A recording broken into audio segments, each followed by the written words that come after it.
Próxima questão. Lindinha essa questão também, tá? Enunciado. O aspecto físico comum que explica a diferença de comportamento dos corpos em queda nessa discussão é... Ei, tudo bom? Prof. Breno aqui, seu professor de física na internet. E eu tô passando aqui só pra te contar que esse vídeo ele é um corte de uma live que eu fiz corrigindo a prova inteira do Enem, ok? E eu fiz a correção em ordem crescente de dificuldade. Então, acompanha aí o vídeo, entende bonitinho. A gente vai falar das habilidades, das competências, do nível de dificuldade, do TRI da questão. E curte o resto da playlist também, que tem todas as questões da mais fácil até a mais difícil. Tchau, tchau. Bom proveito e bons estudos.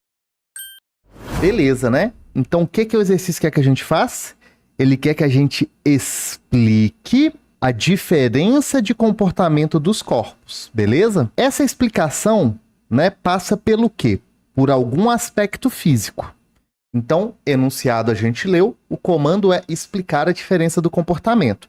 Olhando para as alternativas, você tem peso, resistência do ar, massa, densidade e aceleração da gravidade. Alguma desses aspectos, então, explica essa diferença de comportamento. Que diferença? Sei lá. Vamos ver o texto de apoio para tentar identificar, tá? No seu estudo sobre a queda dos corpos, Aristóteles afirmava que se abandonarmos corpos leves e pesados de uma mesma altura, o mais pesado chegaria mais rápido ao solo, né? Essa ideia está apoiada em algo que é difícil de refutar, a observação direta da realidade, exatamente, baseada no senso comum. Após uma aula de física, dois colegas estavam discutindo sobre a queda dos corpos e um tentava convencer o outro de que tinha razão. Colega A: o corpo mais pesado cai mais rápido que um menos pesado quando largado de uma mesma altura. Eu provo, largando uma pedra e uma rolha. A pedra chega antes. Pronto, tá provado. Colega B: eu não acho. Peguei uma folha de papel esticada e a deixei cair. Quando a amassei, ela caiu mais rápido. Como isso é possível? Se era a mesma folha de papel, deveria cair do mesmo jeito. Tem que ter explicação. A gente, explicação sempre tem, né? A gente saber a explicação ou não, que é o ponto, né? Que é o que a prova meio que cobra da gente, é o que ela quer saber se a gente tem a manha de fazer, tá? Beleza, então. Então, o aspecto físico comum que explica a diferença de comportamento dos corpos nessa discussão é o quê, né? Vamos lá. Quando você pega um corpo e começa a deixar ele entrar em queda, vou pegar aqui, por exemplo, uma pena e uma pedra, tá? Se tiver no vácuo, isso quer dizer sem resistência do ar. Qual é a força que atua na pena puxando ela para baixo? É o peso da pena, né? Na pedra também vai ser o peso. E o peso da pedra vai ser o quê? Maior do que o peso da pena. Ok? Por que esses dois corpos chegam juntos no chão? Porque eles aceleram o mesmo tanto, e eu vou te provar.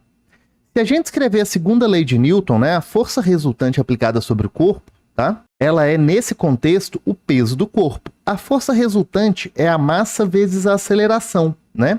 Só lembrar, FMA, física, meu amor. Oh. E o peso é a massa vezes a gravidade. Cortando aqui a massa dos dois lados, a gente percebe o seguinte, que quando um corpo está em queda, sujeito exclusivamente ao seu peso, tá? A aceleração com a qual ele cai é a gravidade local, que no caso aqui da Terra vale aproximadamente 10 metros por segundo ao quadrado. Beleza? Ou seja, corpos de massas diferentes chegam juntos ao chão, se caírem de uma mesma altura, porque eles vão percorrer a mesma distância, sujeitos à mesma aceleração, ok? Sujeitos à mesma aceleração. É por causa disso. Agora, e se tiver resistência do ar, né? Bem, com a resistência do ar, você vai ter o peso da pena puxando ela para baixo, o peso da pedra puxando ela para baixo também, né?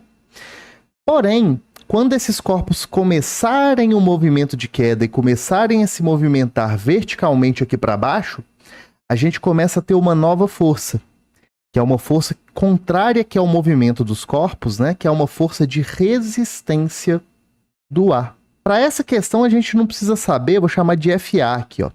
A gente não precisa saber nem como é que calcula essa força, tá? Nem como é que calcula.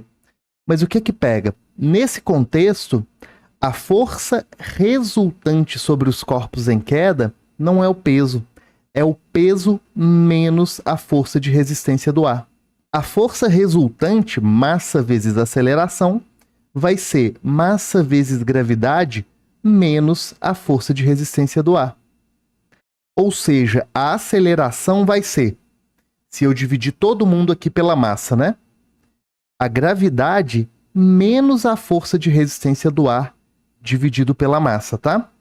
Nem chegava a precisar de fazer essa conta para resolver a questão, mas eu queria provar para vocês aqui que o que muda nesse contexto é a resistência do ar. Você vai ter um termozinho aqui, ó, subtraindo a aceleração da gravidade. Então agora a massa dos corpos interessa. Além da massa, interessa também a resistência do ar. E para quem tem a memória boa, a resistência do ar está muito associada à aerodinâmica do corpo também, né? Por isso que se você solta a folha de papel fechada ou aberta, dá diferença. Porque apesar de mesma massa, elas vão sentir resistências do ar que são diferentes.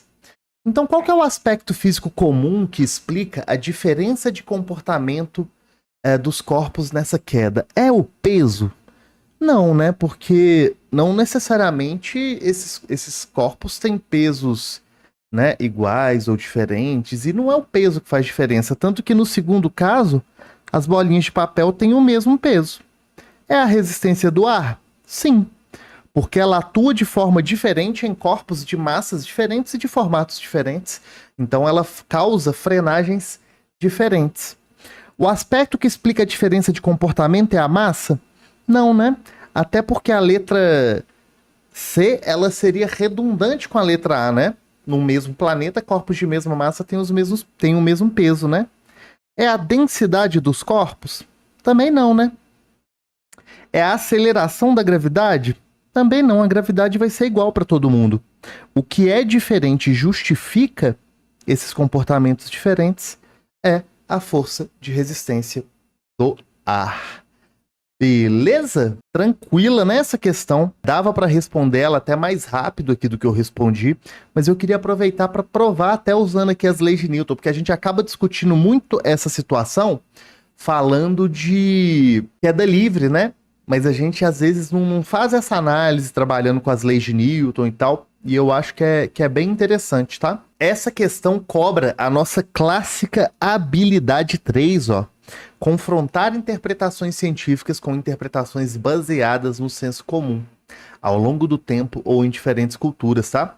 565 de dificuldade, 35% de acerto. E aí, espero que você tenha gostado da correção. Essa questãozinha é muito bacana, tá? E se você quiser ver qual foi a próxima questão mais difícil que essa na prova desse ano, o link tá aqui em cima para você. E aqui do lado tem um outro vídeo também te ensinando a organizar os seus estudos em física, beleza? E se você quiser conhecer mais do meu trabalho e estudar comigo, o link tá aqui embaixo na descrição.